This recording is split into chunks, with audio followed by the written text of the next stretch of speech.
Now, you may have learned in economics class that capital means money or wealth. What I want to argue to you today is that capital is really a mechanism to extract energy from you. Okay? And what's important to understand is that in a universe where consciousness is the universe, then what energy is ultimately is attention and focus.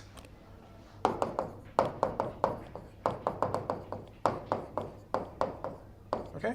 So it's not enough for you to work at something, you also have to concentrate on it in order for capital to extract energy from you. Okay? All right. So with this in mind, let's discuss an example. All right?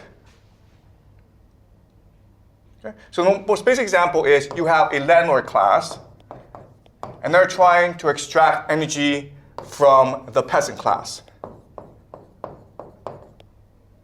Okay?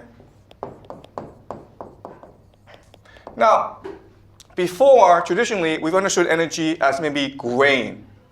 Okay? Grain. Capital.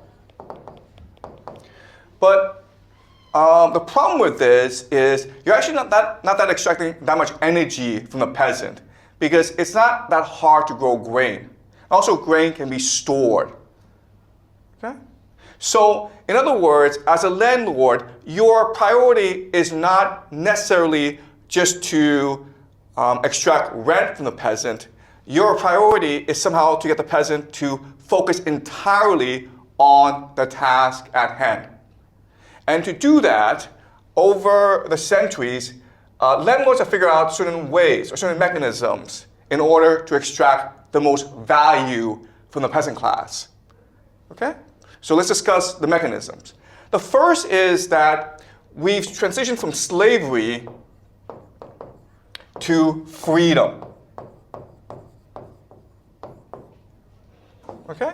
If you really want to extract value, if you really want to extract energy and attention and focus, it's much better to give peasants the illusion of freedom rather than just enslave them. Okay? So give peasants the belief that they have control over their lives. Another way of saying freedom is equity, right? Equity. So think of a company where I might give you some equity and then you work a lot harder because you think you can make more money. Okay, so this is a first trick that we've learned over the centuries. The second trick is to make capital more abstract. Okay? So the abstraction of capital. So let's use an example. Okay, grain was initially capital. The problem with grain is that you only need so much. So as a peasant, you only want to work as much as necessary in order to grow grain to feed your family. And maybe a little bit more to save. But most of the time, you just want to enjoy your life. But then we transition to gold, right? And gold, yeah, people are more greedy. But the problem with gold is there's only a finite amount of it. All right? It's hard to locate.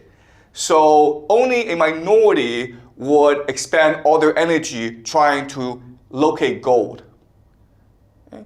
And now what we've done is we've transitioned to the idea of money. Okay? As I will show you, the great innovation of the past 100 years is to convince people that money is God. Money is both nothing and everything. And so you can spend your entire life dedicated to achieving money. Okay? So that's the second great innovation. And the third great technique that's changed economics is to understand that if you really want people to focus their energies, you need to create anxiety in them. Okay? Anxiety.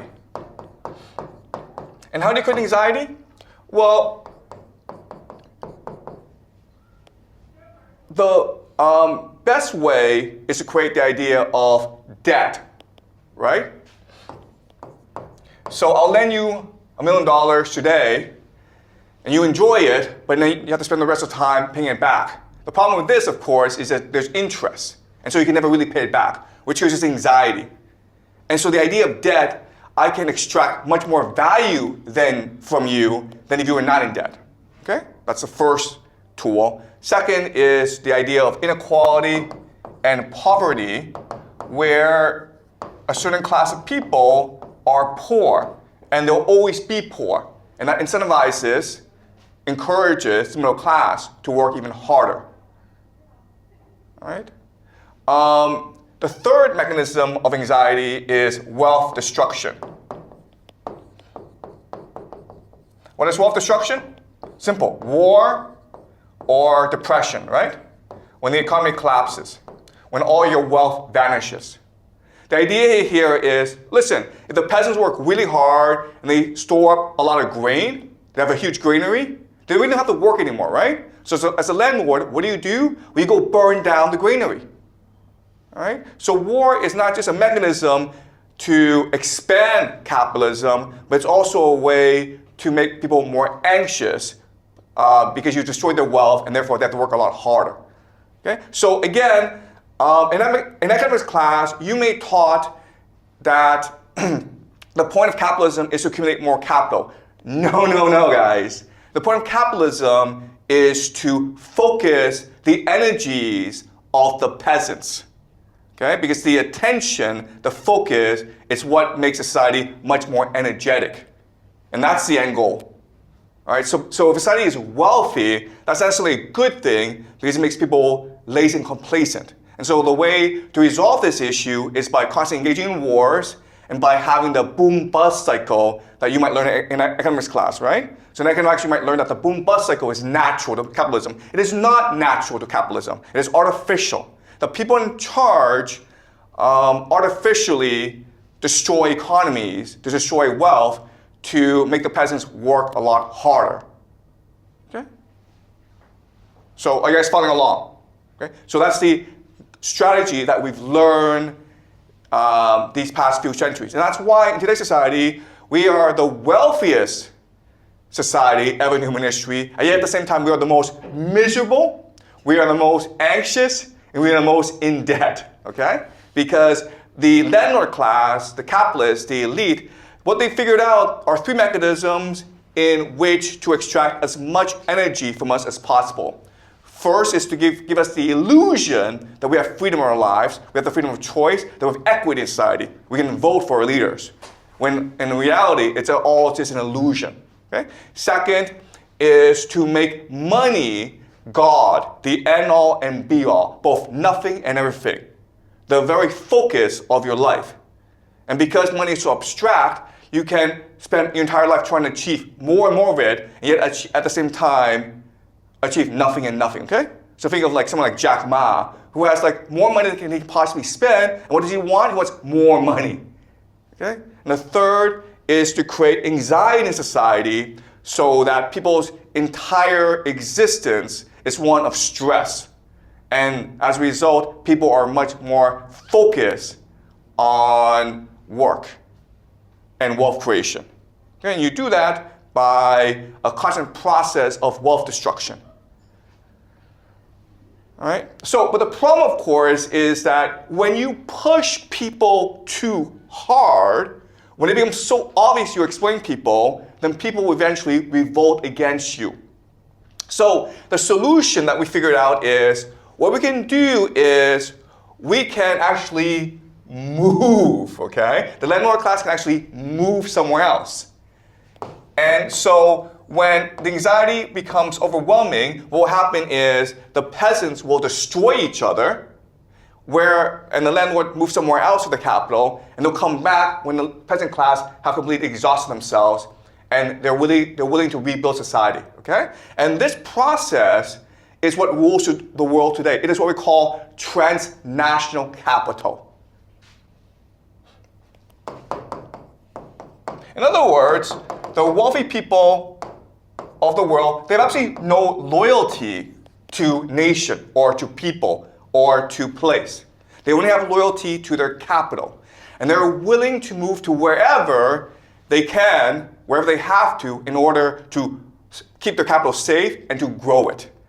And that's why a lot of people today are moving to Dubai or Hong Kong or Singapore. They don't care. They may not be of that place, but they'll go wherever they need to in order to pay less taxes, in order to avoid the social conflict created by their policies, okay, in order to find better investment opportunities. And this system is what rules the world today. But then the question is, okay, in concrete terms, what really is transnational capital? What allows transnational capital to function, to be able to move from place to place? Because remember, when you move from place to place, there are a lot of costs involved. For example, you don't really know anyone there, and so how can you trust the people? Right? And the solution that we've developed over the centuries is the idea of secret societies. So what you will learn is that secret societies and transnational capital are essentially the same thing. Okay? And this is the force that rules the world today. All right. So now that I've discussed transnational capital, let's look at secret societies, like where they come from and how they work. Okay, well, secret societies exist because the landlord class and the peasant class are fundamentally different. Therefore, the motivations, the beliefs, the worldview of these two classes must be different. Okay, so the peasants, what do peasants want? They want to live a simple life. They want to make some money. They want to have a family. They want to have some fun. They want to believe in God. Okay? And so for the peasant class, we have organized religion, whether it's Islam or Christianity. Okay? Christianity. Jesus. Right? Jesus tells you to be a good person. Confucius tells you to be a good person. Right? But the landlord class, they're different. They have a responsibility, they have an obligation to control the peasant class and extract as much energy as possible in order to maintain their society. Okay? So their religious practices must be very different. So whereas the peasants can pray to God, the landlord class must fundamentally pray to Satan. Okay? So now let's look at why the landlord class must pray to Satan. And this is true for all societies throughout human history. Before, the landlord class was blatant about it, okay? Now they have to be more hypocritical, more secretive about it. All right, so let's look at the landlord class.